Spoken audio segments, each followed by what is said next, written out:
Today on Public Eye News, COVID-19 cases are predicted to double here in Michigan and due to the variant, and U.S. officials are warning about potential cyber attacks from Russia. Later, Ava Sahoyan will have your weather, and Michael Cuddy will have your sports update. Hi, I'm Madeline Plattenberg. And I'm Caden Minus, and this is Public Eye News.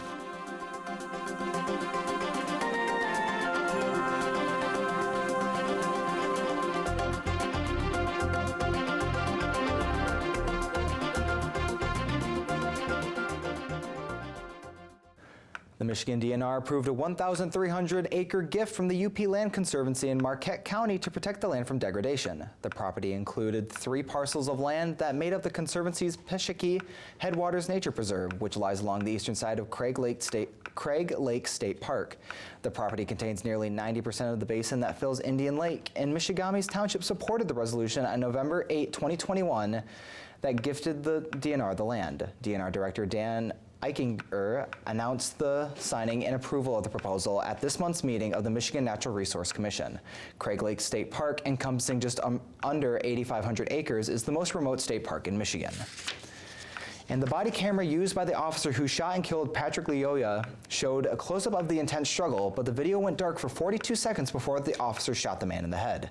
This is the latest case where body cameras were used but ultimately failed, leaving prosecutors to rely on bystander videos for clearer context.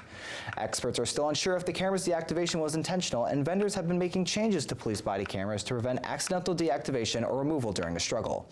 The button on the camera the officer used needed to be held down for 3 seconds to deactivate the device. If the camera's deactivation was unintentional, vendors would continue to modify the camera to prevent further incidents. And health officials in Michigan are projecting that COVID-19 cases will double in the state from late April until early May due to the spread of Omicron subvariant BA.2. Dr. Natasha Bagdasarian said the subvariant is somewhat more transmissible, but that does not seem to be more severe, causing more mortality. Less than 50% of eligible kids in Michigan have completed their initial vaccination series. Many parents don't want their kids to get the COVID vaccine at a pharmacy or another community site. The state health department is trying to connect pediatricians with kids during well-child visits this summer and before school. And Governor Tony Evers vetoed 28 Republican bills on Friday, with all the bills passing without Democratic support. Evers vetoed bills including dissolving the Milwaukee School District, making private voucher schools available to everyone regardless of income, a parental bill of rights, and preventing specific COVID-19 mandates. Others he vetoed would have made it difficult to obtain unemployment benefits, limited liability for gun and ammunition manufacturers and sellers, and prohibit the teaching and critical race theory at the UW system and Wisconsin Technical College system. In his veto messages, Evers said he objected to the legislators' attempts to inject partisan politics and rhetoric into public health practices. And Earth Day is on Friday, an opportunity for a long, hard look at the dangers of climate change and the ways rising temperatures could be threatening our health. Michael George has the story. When wildfires fill the California sky with smoke, Brandon De La Paz feels the pain. I do remember going out and just kind of breathing in the air, and it just hurt a little bit more than usual. De La Paz has asthma and could be facing many more days of discomfort. A Princeton study finds in parts of Northern California, the warming climate could cause particle pollution from wildfires to increase more than 50% by the middle of the century. Those tiny particles have been linked to cardiovascular disease and bronchitis, and for asthma patients, the effects can be life-threatening. It feels like you're breathing out of a straw. And so, as you can imagine, that can be quite uncomfortable, quite scary. People don't realize that we see deaths every day from asthma. Thousands of miles from wildfire country, climate change is messing with Mother Nature in other ways that affect our health. As temperatures rise, so do pollen counts. That's because a warmer Earth means longer growing seasons, giving plants more time to shed the pollen that causes allergies. At the current rate of global warming, by the end of the century, spring pollen season is projected to start about 40 days earlier and last up to 19 days longer than it does now. Dr. Purvi Parikh recommends allergy shots for desensitizing her patients. And what that does is that it eventually makes them stop reacting. So many of those individuals actually have had a very easy pollen season compared to those who aren't on it because their immune systems are not as reactive anymore. The CDC says as many as 60 million Americans suffer from seasonal allergies each year, a headache that will likely get worse. Michael George, CBS News, New York. And don't go away because we'll have your weather and your news. Earth is warming. Most people haven't even heard of feedback loops or tipping points. My foot fell into the ground because there was no longer any ground structure. Climate policy really should be designed to avoid setting off these important feedbacks. We can start the change right now. I'm not worried about the planet, I'm worried about us. Wednesday night at 10 on WNMU-TV. Welcome back to Public Eye News. I'm Ava Sahoyan with your weather for the day. Looking behind me at NMU's campus, we're experiencing some spring snow showers, so make sure to bundle up and drive safely. And if you're looking to spend today out on Lake Superior, please don't. There's a small craft advisory in place until Tuesday evening. Looking across the Upper Peninsula, we've got some mixtures of snow showers, cloudy skies, and mixed precipitation. Starting in Marquette, it is 38 degrees. Houghton is 36, Ironwood also 36, Iron Mountain is 38 degrees, Menominee is 36, Escanaba 35, Manistee is 36, and in Sault Ste. Marie it is 37 degrees. Right now in Marquette, we're seeing mixed precipitation with a temperature of 36 degrees, winds out of the east-southeast at 9 miles per hour, and a barometric pressure of 30.03 and falling. Looking into tonight, we're going to see some cloudy skies with light snow, a low of 31, and winds out of the north at 14 miles per hour. Tomorrow, we're going to see some mostly cloudy skies, a high of 34, a low of 24, and winds out of the north-northwest at 18 miles per hour. Now let's look into later this week. On Wednesday, we're going to see rain showers, a high of 43 and a low of 38. Thursday, we're going to see some partly cloudy skies, a high of 49 and a low of 32. Friday, the partly cloudy skies are going to carry on with a high of 42 and a low of 37. And up next, more national news. Thank you, Ava.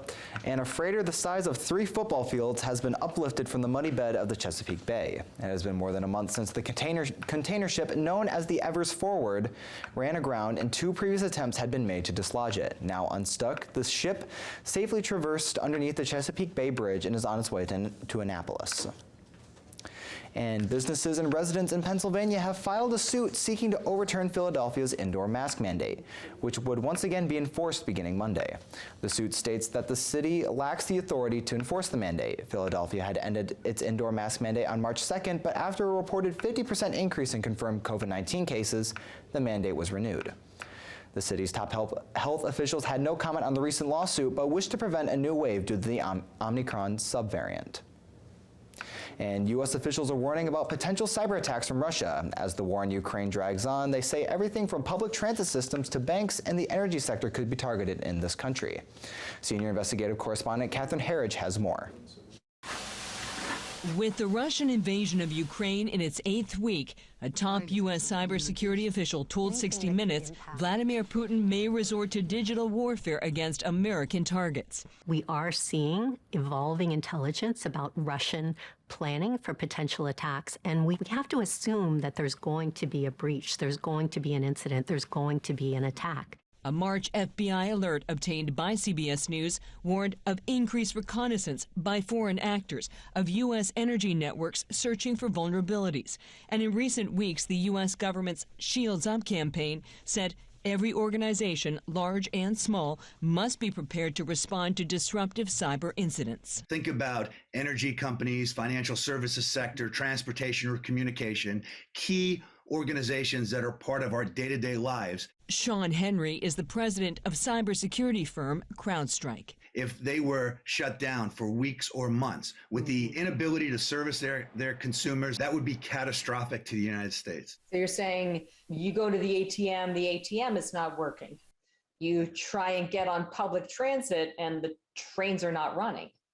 That is exactly what I'm saying. The Justice Department recently unsealed criminal charges for Russian hackers alleging a past campaign against the energy sector that targeted victims in the United States and in more than 135 other countries. It is very much the type of activity that we are warning about today when it comes to Russia's response to the world's response to the horror in Ukraine. Why do you think Russia has not unleashed a major cyber attack at this point? I think that it's an arrow in their quiver. I think that there may be some concern about what might happen in a retaliatory response. And cybersecurity experts tell CBS News the U.S. has a robust capability to respond, but there can be unintended consequences and the risk of further escalation with potentially damaging fallout for all involved. Catherine Herod, CBS News, Washington. And after this break, Michael Cuddy will have your sports update. On Cool the Midwife. In the absence of nurses Crane and Franklin, we do have something of a build-up. I have some squatters, and one of them appears to be about to have a baby. We haven't spoken about it since it happened. What is there to say? Grief has its own timetable.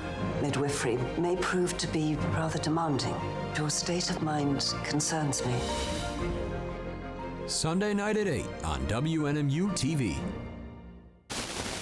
Hi there and welcome back. The NBA play-in tournament is finally done and the playoffs have just begun. Each series has played once, so let's get you caught up to speed. The Timberwolves tilted off the Memphis Grizzlies and toppled the 2 seed 130-117 as Anthony Edwards dropped 36 points in his playoff debut to go along with his 6 assists. Ja Morant had 32 points, but the Wolves made him work for it by regularly sending him to the free throw line. Jalen Brunson led the Mavericks in scoring as Luka Doncic did not play, but it was not enough as Utah won the game 99-93. The Toronto Raptors had many thinking they could upset the Sixers, but Joel Embiid and the rest of the Philadelphia squad have other plans, like beating Toronto by 20 as Tyrese Maxey had 38 points. And the Warriors dismantled Denver to close out the first day of the playoffs, 123-107, with Jordan Poole scoring 30 points for Golden State. And then the Heat dispatched the 8-seeded Hawks 115-91 as the Bucks bullied the Bulls 93-86. The Suns faced little threat from the Pelicans in their 110-99 victory in yesterday's 3 of 4 games. But the game to watch yesterday was Boston facing off with Brooklyn, an absolute thriller that ended 115-114. It was high scoring with Kevin Durant scoring 23, the same for Jaylen Brown. Al Horford and Marcus Smart each scored 20, with Jason Tatum scoring on 50% of his shots for 31 points. But Kyrie Irving dropped 39 on his former team and fans for the win. And better luck next year, Red Wings faithful, as the team was dismantled by the Florida Panthers 6-1 last night. The lone goal coming from Pius Suter, his 14th goal on the season. Nedeljkovic played the entire game, making an impressive 33 saves. But the Panthers are playing like a team possessed. They're easily having their best season as they have 54 wins and only 21 losses between regulation, overtime, and shootout results. And the Minnesota Wild and San Jose Sharks faced off in Minnesota yesterday for what was a high-scoring affair. Minnesota jumped out to an early 2-goal lead, but would see San Jose tie the game early on in the second period. Matthew Boldy then got his 14th goal of the season, of his impressive rookie season. The Sharks would then take the lead with goals by Noah Gregor and Nick Bonino. The Wild would rally like they have many times this year to force overtime, where captain Jared Spurgeon the Sturgeon would score the game winner. And Madeline, I hear you have a couple more stories for us. You care to shed some light on them? I do. A fake abduction in Snyder County, Pennsylvania, related to a bachelor party has resulted in charges. State police have charged a man with disorderly conduct as a result of the abduction Friday evening. Around 7:30 p.m. outside a Walmart on Route 11 and 15 north of Selinsgrove, the man and others were seen getting out of a van, putting a bag over a male's head and forcing him into the vehicle. The prank caused other law enforcement calls to be delayed, according to Trooper William Shreve. And that's all the time we have for you today. Thank you for tuning in to Public Eye News. I'm Michael Cudahy. And I'm Madeline Plattenberg, and we'll see you tomorrow.